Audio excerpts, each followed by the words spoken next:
যে পৃথিবীতে দৈনিক 1,54,000 মানুষ মারা যায়। 1,54,000 মানুষ, এর মধ্যে 1,24,000 মানুষ মারা যায় বেঈমান অবস্থায়। প্রতি সেকেন্ডে 2 জন মানুষ বেঈমান অবস্থায় মারা যায়। সারা পৃথিবীতে প্রতি সেকেন্ডে 2 জন মানুষ বেঈমান অবস্থায় মারা যায়। 10 জিবি হোস্টিং মাত্র 999 টাকায়। এছাড়াও কম খরচে মাদ্রাসা, স্কুল, ই-কমার্স, নিউজ পোর্টাল সহ যে কোনো ওয়েবসাইট বানাতে যোগাযোগ করুন ummahostbiri.com।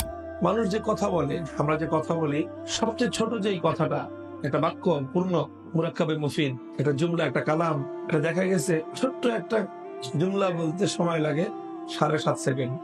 অর্থাৎ আমি একটা কথা বলতেছি, আমার একটা কথা বলার সময়ের মধ্যেই 15 জন মানুষ জাহান্নামের আগুনে পুড়ে যাচ্ছে।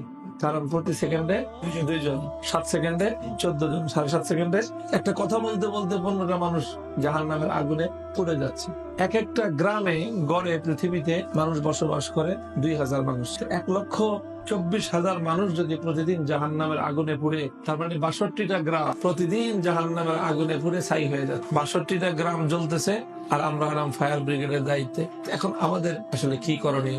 আমাদের উচিত হলো, যেটা আমাদের হৃদয়ের দাউ দাউ করে একটা আগুন ধরা দরকার, সে আগুন হলো দরদের আগুন। আমাদের বাংলাদেশে 16 কোটি মানুষ, এর মধ্যে 14 কোটি হলো মুসলমান, আর বাকি 2 কোটি নাহাদুল্লাহ মুসলিম।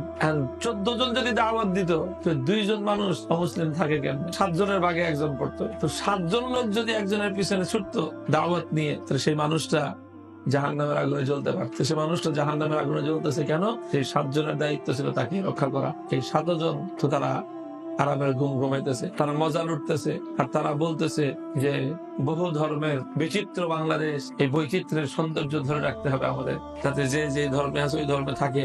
ধর্মান্তরিত হয়ে গেলে তো আস্তে আস্তে কুফর বিলুপ্ত হয়ে যাবে, তখন আর এই সৌন্দর্য থাকবে না। সমাজের প্রত্যেকটা মুমিন যদি দায়ী হইতো, প্রত্যেকজন মুমিন যদি দায়ী হইতো, তাহলে কোন মানুষ অমুসলিম থাকতে পারতো। এই যে ইফতা পড়ার যে এক ফিতনা শুরু হয়েছে, এটা বড় এক ফিতনা শুরু হয়েছে। কি পড়া?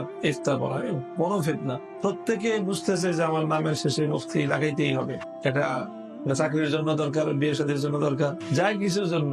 কারণ পরিবার কোথাও বায়োডাটা দিলে জিজ্ঞেস করে খালি আলেম না মুফতি আলেম।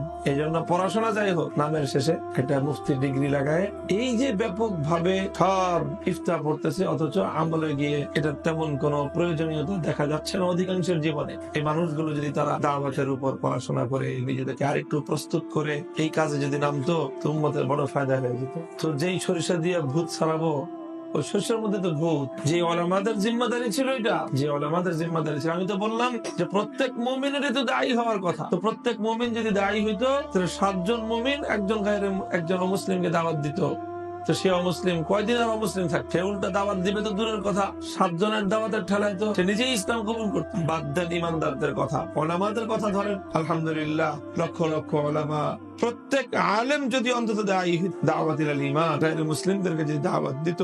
আমাদের তো অধিকাংশ ওলামায়ে কেরামের এই অবস্থা যে গায়রে মুসলিমের কাছে যে দাওয়াত দেওয়া যায় এই কল্পনাই নেই। অমুসলিমের কাছে আবার কেমনে দাওয়াত? অর্থাৎ আমরা আমাদের মূল শিকড় থেকে কত দূরে চলে গেছি, অথচ আমাদেরকে পাঠানোই হয়েছে সমস্ত অমুসলিমের কাছে দাওয়াত, দিন ইমানের দাওয়াত পৌঁছানোর জন্য আল্লাহ আমাদেরকে সৃষ্টি করেছে। তো আপনাদের কাজ হবে, এটা বড় একটা কাজ হবে, যে আপনারা এই নতুন ফারিগিনদেরকে তশকিল করবেন দাওয়াতের মেহনত পড়াশোনার জন্য, এবং দাওয়াতের পড়াশোনার পর দাওয়াতের মেহনতের জন্য।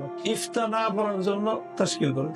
ইফতা পড়িস, মুফতির জ্বালায় দেশে এখন গিজ গিজ করে, পাও রাখা যায় না মুফতি। যে পরিমাণ মুফতি হয়েছে, আগামী 50 বছর যদি বাংলাদেশে কোনো মুফতি নাও হয়, তাহলে এই জাতির ফতোয়ার জন্য কি এখন দরকার? দায়ী, কাজের দরকার, কাজ, দায়ী দরকার। দায়ী ঘরে ঘরে দায়ী দরকার, ঘরে ঘরে মুফতির দরকার নাই। পুরা মহল্লায় একজন মুফতি থাকলেই যথেষ্ট, কিন্তু দায়ী প্রত্যেকের দায়ী হওয়া দরকার।